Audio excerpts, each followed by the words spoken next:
Idemu tak terbatas ruang dan waktu. Namaku Wahida.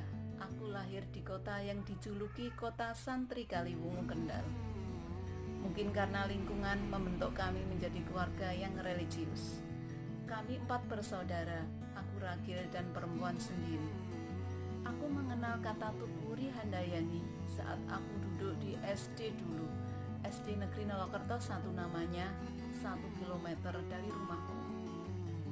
Kata-kata itu tertuang pada bed baju seragamku. Saat aku bisa membaca lancar sekitar kelas 2 atau kelas 3 SD, aku penasaran ingin tahu arti kata itu mengapa menempel di baju seragamku. Lalu ketemukan dari sebuah buku perpustakaan SD-ku, entah apa judulnya, aku sudah lupa. Kata Ingarso Sungtulodo yang memiliki arti di depan guru harus memberikan teladan seluruh aspek kehidupannya. Hal ini mencerminkan bahwa menjadi seorang guru harus bisa memberikan sebuah keteladanan dan menjadi teladan. Ing Madya Mangunkarso, seorang guru harus bisa membangun semangat motivasi dan gairah hidup untuk menuju masa depan yang lebih baik.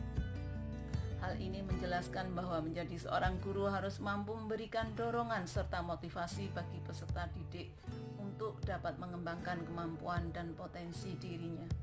Tutwuri Handayani, seorang harus dapat mengikuti dengan baik terhadap para murid yang telah menunjukkan sikap perilaku yang benar, baik, jujur, cerdas. Mulia sekali semboyan itu jika diterapkan, pikirku. Kudapati seorang guru SD-ku kelas 1, seorang perempuan bernama Suwartiah, dan kami memanggilnya Puar.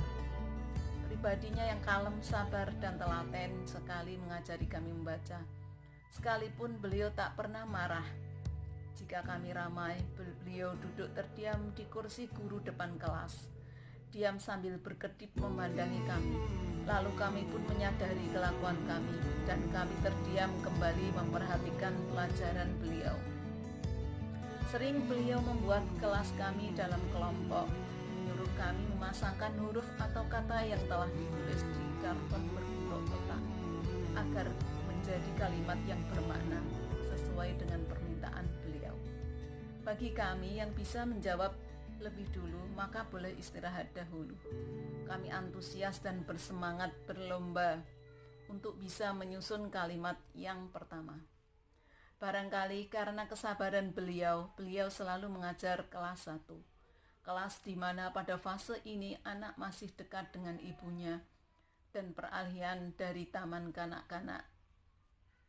Bagiku, Ibu Suwartiah gambaran guru yang mencerminkan semboyan Ki Hajar Dewantara. Aku sangat mengaguminya. Beliau orang kedua yang kukagumi setelah ibuku. Beliau bahkan menginspirasiku. Dalam benakku terpatri, jika aku menjadi guru, maka aku ingin seperti beliau. Saat aku SMP, semua berjalan seperti biasa. Guruku semua baik, namun tak kutemukan sespesial guruku di SD. Lantas, aku pun beranjak SMA. Di SMA ada 2 guru yang bertolak belakang 180 derajat dengan Puar guru SD-ku. Yang pertama guru matematikaku kelas 1, seorang laki-laki paruh baya dengan rambut yang memulai memutih. Ingin rasanya jam berdetak lebih kencang agar pelajaran segera berlalu. Bagaimana tidak, jika pelajaran matematika tiba, kelas seperti kuburan. Berharap cemas, tidak disuruh maju mengerjakan soal di papan tulis.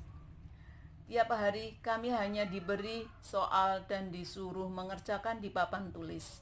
Wajahnya dingin jika kami disuruh maju dan tidak bisa, bukannya dibimbing agar jadi bisa. Yang keluar hanya kata duduk. Aku sedih sekali, tak ada satupun materi yang nyantel di otakku. Padahal waktu SD dulu aku pernah mendapat nilai matematika di rapor 9. Untunglah tak sampai 1 semester sudah berganti guru matematika. Guruku yang kedua guru geografi, seorang perempuan pindahan dari Kalimantan. Saat pindah di sekolah kami, beliau sedang mengandung dan beberapa hari kemudian cuti. Kami diberi tugas merangkum materi 1 buku pelajaran.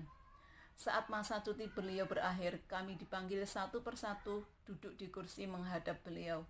di kursi tempat beliau duduk. Lalu diberi pertanyaan lisan. Ada temanku yang belum selesai dan tidak bisa menjawab pertanyaan beliau. Mendapat hadiah jubitan di pahanya. Tiba giliranku, aku bergidik karena rangkumanku kurang satu bab.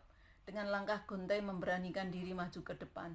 Sebelum beliau bertanya, aku memohon maaf dengan sesopan-sopannya karena rangkumanku belum selesai.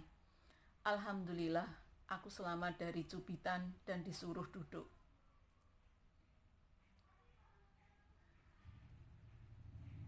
Pernah suatu kali pelajaran membaca peta dunia, teman perempuanku disuruh membaca peta tidak bisa.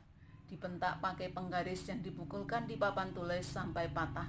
Beruntung di kelas 2 SMA kami mendapatkan guru matematika muda ganteng yang masih single.